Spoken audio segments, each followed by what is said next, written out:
Welcome back to From the Source podcast. This is episode 33, and today we're going to be talking about injuries specifically relating to Hyrox. So, if you have done a Hyrox and you've had an injury, then you'll probably know where you pick them up, maybe in training or in the actual race itself. And if you're new to Hyrox, this is probably quite good for you because you want to avoid these injuries. So, we'll start with you because you are the veteran here at the Hyrox races. Have you picked up injuries? I've been pretty good actually in Hyrox races itself. Not really got an injury during or after. It's probably the training leading up to it. You just get little niggles, don't you? Because you're just pushing yourself as far as you can or as hard as you can, and you just pick up like little niggles in your hips and like your calves from like running. But touch wood, I've actually been pretty good, to be fair. It's more the CrossFit stuff that's actually injured me because there's like more complex movements. Weights and stuff like that. Yeah, like the snatches and stuff like that, which is obviously... Do you think the thing with Hyrox is because you're doing this compromised running, you are like pushing your body when your body's screaming stop. Yeah. You know, like you've done the sled push or you've pulled the sled or maybe you've done the burpees and your quads and your calves and your hips are screaming like stop, rest. But you know you can't. So then when you power through the run, I think that's when you end up with the injuries, like maybe your hips or your calves, you know. I think because your body's in so much pain from just like your lungs just burning, you actually don't feel anything else. Yeah, and you learn to ignore it. Yeah, I think we've probably got to that stage now where it's probably a good and a bad thing that I'll just actually go through the pain because I think, it doesn't actually feel that bad. I can just get through it, but it's actually doing a lot of damage or more damage than you think because we push ourselves to train hard. So the moment I pick up a little niggle, I'm like, I'm all right. Well, do you know what's funny about it is when you are training for Hyrox or you are maybe just training CrossFit or that kind of style of hybrid training, you get used to that load, right? And then when you watch someone new do it and they're really struggling, you realise how hard you actually push yourself. Yeah. But because you do it every week, a few times a week, you get used to that level of workload. And then all of a sudden, that's now normal. But I guess the hard thing is that is probably not normal for most people. So when your legs are hurting or you start to get injuries, that's when you know, like, maybe I've pushed myself too hard. Yeah, well, I've spoken about like the levels before that you just have to gradually work up to, and unfortunately, when you first start out, you start off at 0. Yeah. And you're watching, they're watching you in the gym, think I can never be like that. But the amount of shit and like crap sessions we've had to go through. Oh yeah. Those sessions where we've rocked up at the gym and you're like, I'm just not feeling this, and you just have to grind it out. Yeah. They're brutal. Yeah, they're the ones you have to really, really push yourself. Do you know what it is? It's the ones where you've done something the day before and it's normally your legs are really hurting. And if you've been doing weights, maybe like your shoulders or your traps, and you get to the gym the next day and it's like a brutal workout that you've got planned or programmed and you have to do it and you think, I really don't want to do it. Like, they're the ones that hurt, but they're the ones where you talked about like unlocking levels. They're the levels that you unlock in your mind, where you're like, I can actually do the things that are really hard. And they're the ones that count on Hyrox Day, when you're like, you rest like 4 or 5 days up to Hyrox and you've pushed yourself so far, then Hyrox Day comes and you know you're able to push yourself and probably go past where you actually train to, adrenaline and everything else. And the training sessions like that matter. Those are the ones that you should do. The ones that you hate and don't want to go to are the ones that you go to. So if you're like a newbie to Hyrox, or even just you've done a few Hyroxes but you want to get like maybe a PB or something, which are the exercises, including the running, where you're most likely going to get injured, like, or pick up an injury in training? What would you say? Or is it relative to each person? Just thinking through the exercises. Because, I mean, lunges lunges might be a big one for people getting injured, depending on how you lunge, because there's a lot of people at Hyrox that like over lunge, like the length. Because you obviously it's all about distance. You don't want to do, you want to have a big distance, you do less reps. Yeah. But people like over lunge, which stretches their hips out and stuff and all that lot. You're putting a lot of strain on your body repetitively, and then you start running again. So you pick up injuries, but that's near the end. The other thing with the lunges, they overstretch, but also the slamming the knee. Yeah. Some people slam the knee onto the floor. Yeah, there's a lot of people that twat the knees, and you think, like, a lot of people get runner's knee when you're running a lot in training. You don't want to damage your knees because you need that mobility without an knee. Do you know what I mean? The other thing, the one I was going to say was burpees for that reason again. Yeah, burpees are the next one. With the, again, slamming onto the floor. And I just think people lose control a little bit on the burpees. Well, people get lazy because you do a burpee in training and obviously you're lying flat on the floor, and burpees is like an explosive press up. Yeah. You push up off the floor and then you obviously kick your legs where your hands were, basically. But when people get tired at Hyrox, it basically turns into like a, it's not a downward dog. What's the other one? Where you arch your back. Oh, like a cobra. Cobra, yeah. So they start doing like that cobra motion. Yeah. Which obviously they're creating like a curve of the body. Yeah. Which stretches everything out, and then they get really lazy swinging the legs around and stuff. So it's your hips. My first one, I was tired and I got really lazy with it, and I started to get cramp in my hips. But then when I started doing it properly again, the cramp went. Yeah. So you pick up injuries in that. People's calves surprisingly go on the sled push, because the adrenaline, you end up, because you're pushing on your toes all the time, people are pushing harder and faster than they ever have in training, because they're like, oh, it's a lighter weight, and the calves go. Yeah. You're starting to slip and everything. And if they don't go on the actual sled, by the time you've started running again, your calves are blowing up at that point. Yeah. So there's a little balance point, I guess, where you don't want to push yourself too hard and say, like, suck it up, go for it, because you don't want, especially cramp even, we're talking about injuries, like, you don't want cramp on the day. No. So you've got to push yourself as hard as you have in training, maybe just a tiny bit more, but, like, not overloaded, like, completely. Yeah, I think you see some people on Instagram and they overload on all of their training sessions. Like, everything is just like, yep, let's just go heavier, and fast as possible. Yeah, and it isn't about that. It's Hyrox is, you have to be exceptionally good at being consistently fast throughout everything. It's not about like peaking, coming down, peaking. Like, your heart rate, you're just gonna fuck everything up. So yeah, that's so true. You want to be like 170, 180 heartbeat, all the way through. Yeah, you want to be at your max, but not your max like output, your max that you can hold for that hour. Yeah. However long it's taken you, but you don't want it to be easy and you're having a nice day out, but you also don't want to be stopping on your runs to like bent over and breathing heavy because you've pushed yourself too hard. Because you see people, and it's funny, I don't know about a lot of the foreign ones, but like the British ones, they've got like either end of the track, they've got all the sponsorship boards.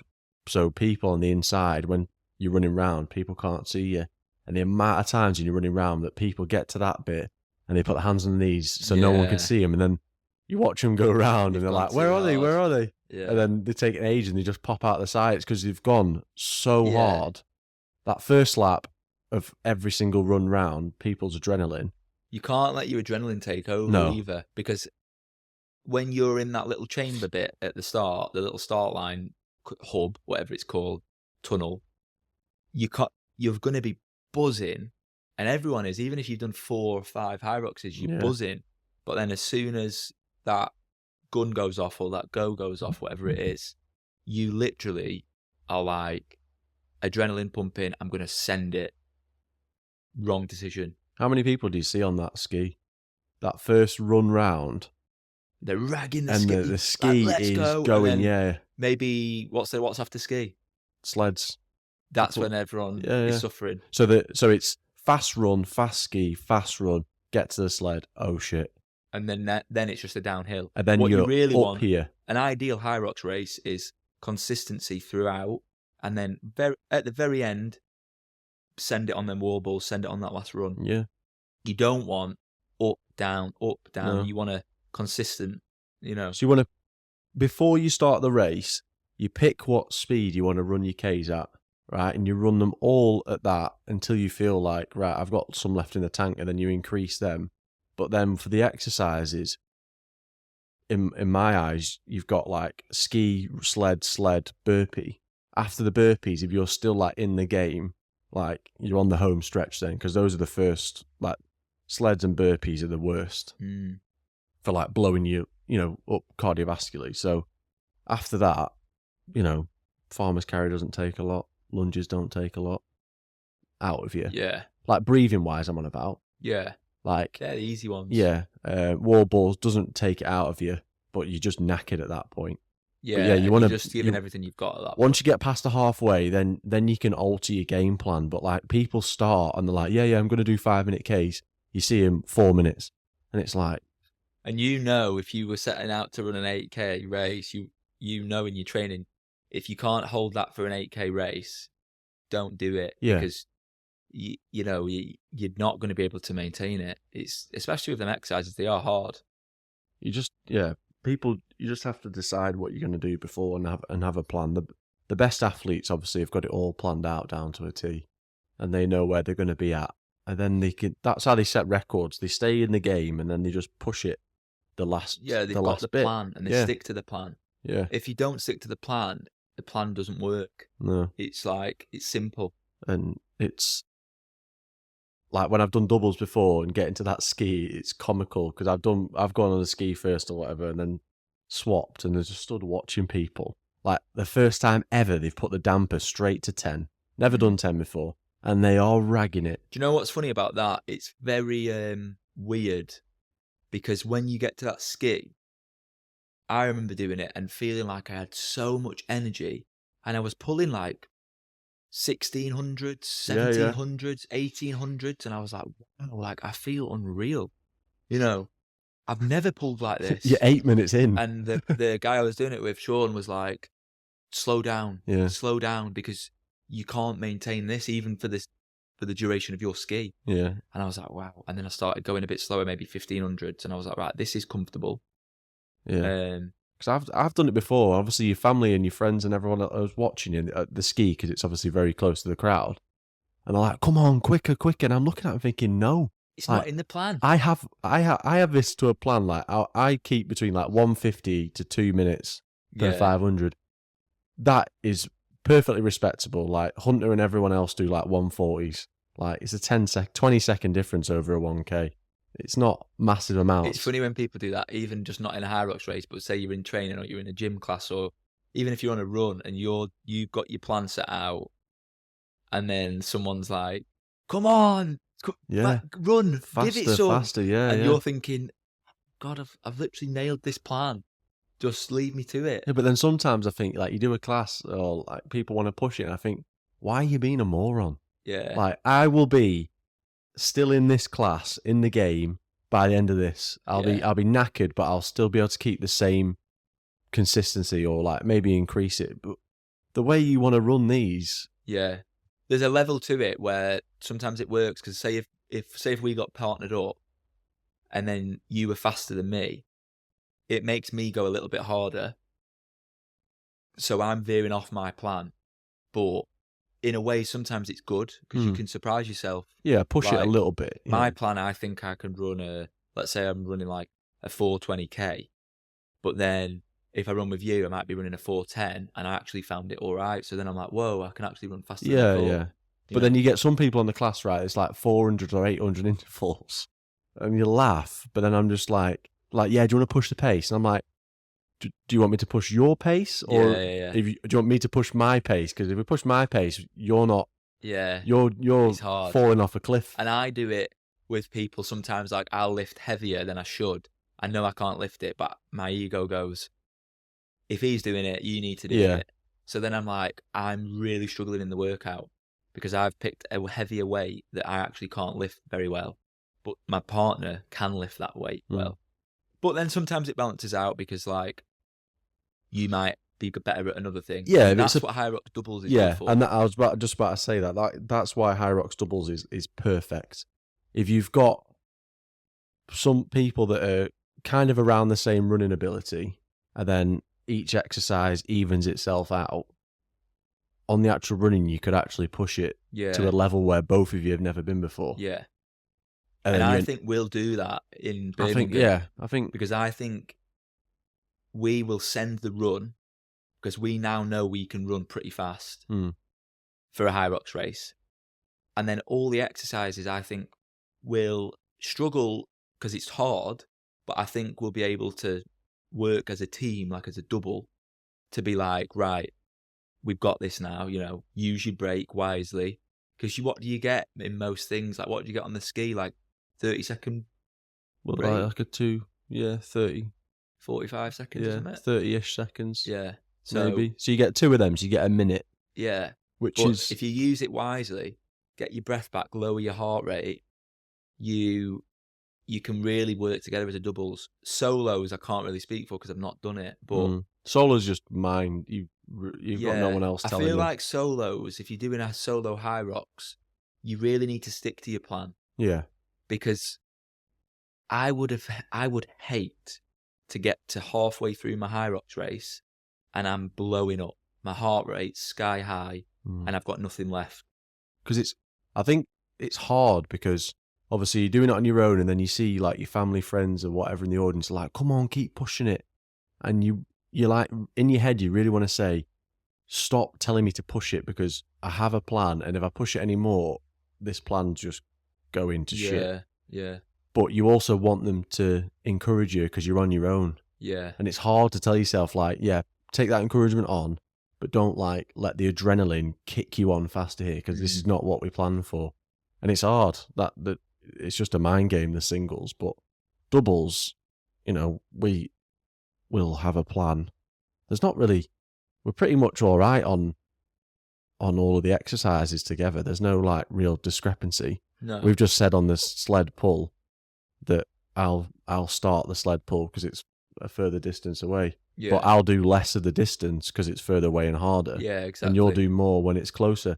And that's why it's pretty nice much all it is for the doubles because you've got like someone there to like take the load when you need them. But talking of injuries, I bet it would be so hard if like we are a doubles, right?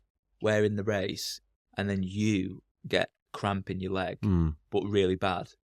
And it's like, we've both got to stop but in my head, you win together, you lose together. So it's fine. Do you know what I mean? I don't know. The way part of me's built is like, if I got cramp, it's basically like, you're just gonna have to. Yeah. It might the run might be a lot slower, and then you have to do maybe more on the exercise. Yeah, if it was like burpee broad jumps. Yeah, or give me a minute I'd to stretch or something, and then it's just gonna have to be. It is what it is. Yeah, but if you're on your own, you cramp up. That must be so hard. At least with a partner, if you can get through the run, your partner can do that exercise for you. I tell you though, like cramp when you're running is horrible, but the cramp actually does go. Oh yeah. Like if you're willing to power through it, you can actually blast past the cramp. I feel like obviously physiologically it's not, but cramp is like your mind saying you've done enough now, stop. But again, if you can just power through, it's like your mind will go, right, we better switch that cramp off because he's not stopping. I know it doesn't work like that, but that's how you have to think. Yeah.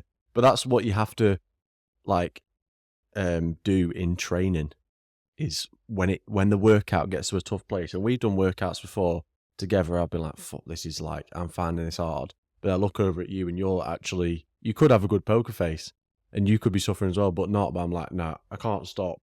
And you power through the pain. Yeah. And that pays off when you come to Hyrox. Yeah. Like when we did our coast to coast, all of us when we were in the bus, it didn't look like any of us in pain, but my legs near the end were like hurting. Yeah. But what were you going to do?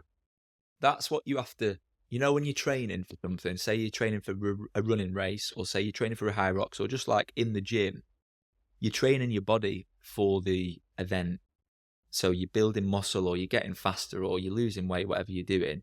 But you're also, whether you know it or not, training your mind to put up with all this stress. Stress, like as in muscular stress or bodily stress.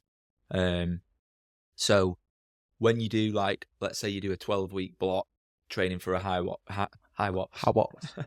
but an 8-week plan for a Hyrox, you've got 8 weeks to train your mind not to give up. That's what you've got to think of it as. So when you've got these sessions and you're like, oh, I really don't want to go, it's going to be hard, I'm hungover, I'm tired, think of it like, I'm training my mind to put up with this on the day. So if I give up now, like, my mind's not going to be ready.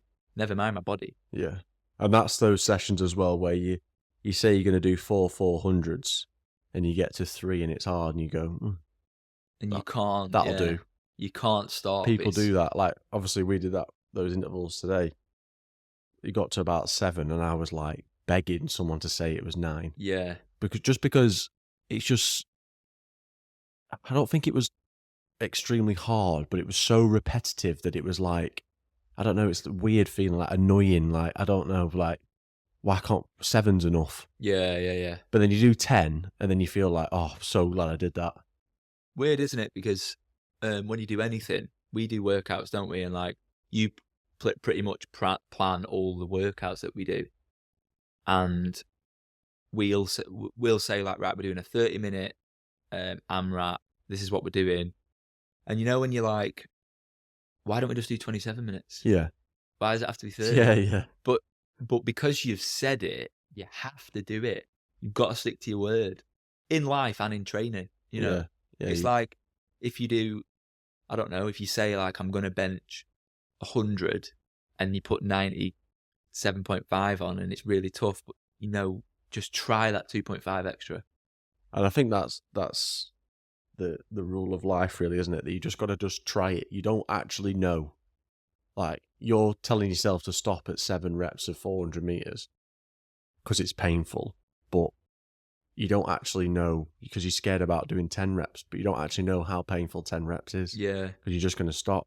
We always just round it up to a nice number, everyone in life. Yeah, it can't be a hard number. It's never like, we're going to do a 34-minute AMRAP and you've got to do 13 reps of this. It's like 10 reps, 8 reps, nice even numbers. Or 15, you know, it doesn't have to be even, but it just, I think it just helps.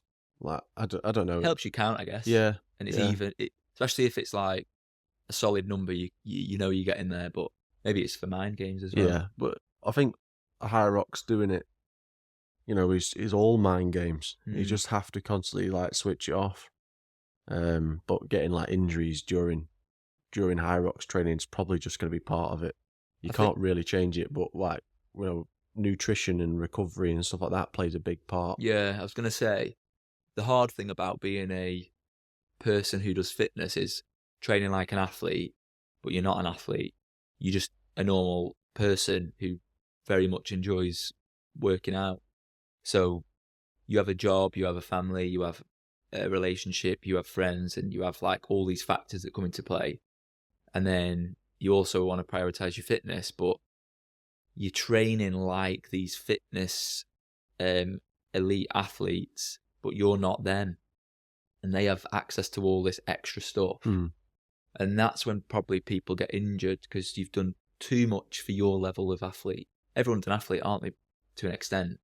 But you can't do the same things that, well, maybe you can, but you're probably going to get injuries when you start doing too much. Yeah, you can't be too hard on yourself, but like you'll just have to find some form of time. If it's just 10 minutes of just like foam rolling or Theragunning something, like watching telly, just Theragun. Like, yeah, I don't know. You need to recover, I guess. You need the training sessions not to be every day because that you're not going to get to recover. You need good sleep. You need good food. You need hydration. You need electrolytes, really, because you're probably not getting them from.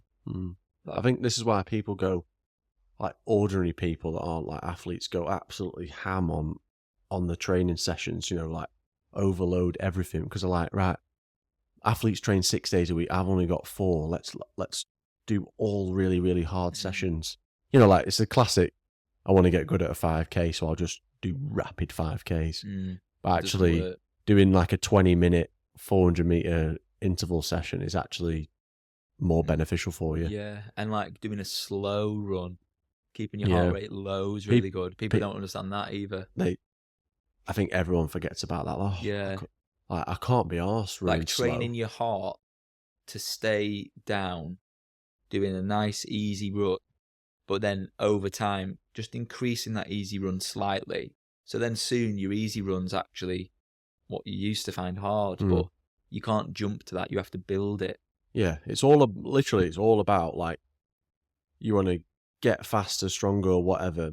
Like specifically for Hyrox, but you want to be training it so your heart rate is getting lower and lower each time, so the heart rate is putting less stress on your body. Yeah. So if you can do a Hyrox at your max, your fastest you possibly can, but 150 beats per minute, like that's unreal. Yeah, because then you're not going to be really, really struggling. You're not going to be getting a stitch. You're not going to be out of breath as much. So it is hard. I think injuries and overtraining are very similar. Like you might not pick up an injury in Hyrox training all of the day, but you might write yourself off on the day. You know, you might push yourself too hard too soon, which then triggers an injury on the next session. Yeah, because you've not recovered. And injuries are easy to pick up. Like probably if you're a runner or a gym goer, like you've probably had an injury already, or a niggle.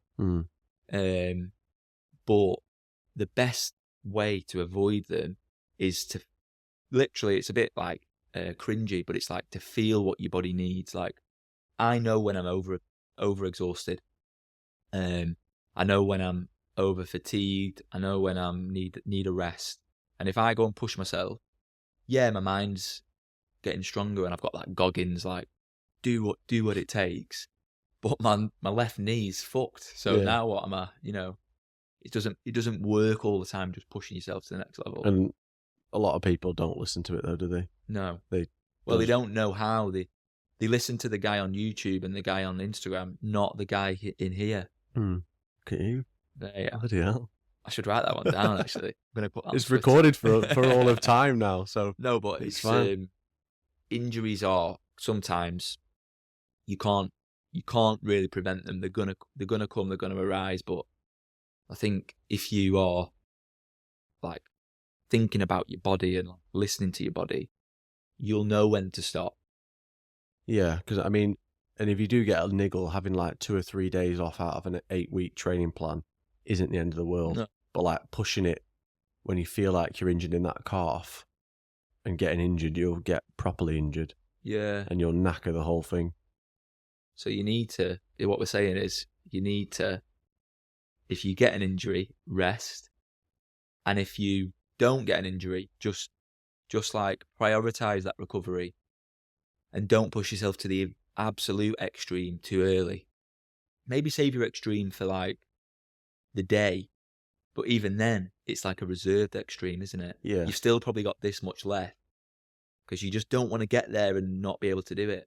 No, don't. A lot of people switch that race day round, don't they? They go hard and hold on and not like build into it. And some people are built like that. Some people can go hard and then keep at 190 for an hour. Yeah. I prefer to get to 190 near the end. Yeah.